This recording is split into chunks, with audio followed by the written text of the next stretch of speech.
बिस्मिल्लाहिर्रहमानिर्रहीम। बेहिसाब दुरूद व सलाम हो नबी अकरम सल्लल्लाहु ताला अलैहि वसल्लम की ज़ात पाक, आपकी आल और आपके असहाब पर।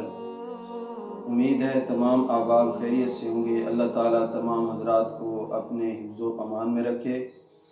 एक दोस्त ने कमेंट में कहा कि जादू का इलाज भी आप बता दें, तो जादू का इलाज आप समाअत फरमा लें। पहले भी मैंने अर्ज़ किया, सेहत अल्लाह के हाथ में है, कोशिश करनी चाहिए। अल्लाह रब्बुल आलमीन किसी भी बहाने से सेहत अता फरमा देते हैं। तो जादू का इलाज इंतहाई सादा है। आपने एक गिलास के अंदर पानी लेना है और उसको अपने मुंह के बिल्कुल करीब कर लेना है। मुंह के करीब करके आपने 3 दफ़ा कोई भी दुरूद पाक पढ़ना है।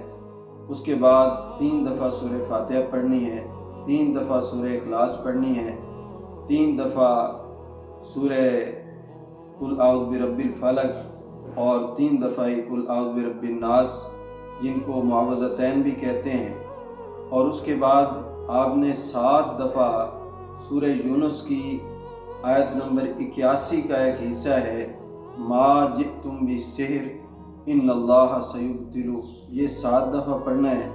फिर 3 दफ़ा दुरूद पाक पढ़ना है और फूंक मार देना है पानी पर भी और मरीज़ पर भी, और यही पानी पिलाना है।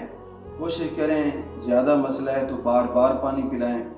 अगर हल्का है तो आप सुबह शाम भी पिला सकते हैं, लेकिन ये याद रखना है आपकी सांस पानी से टकराती रहे दम के वक़्त, फिर आप ये पानी पिलाएंगे। इंशाअल्लाह जैसा भी जादू हुआ, जैसा भी जिन हुआ, खुद ब खुद आहिस्ता आहिस्ता ख़त्म होना शुरू हो जाएगा।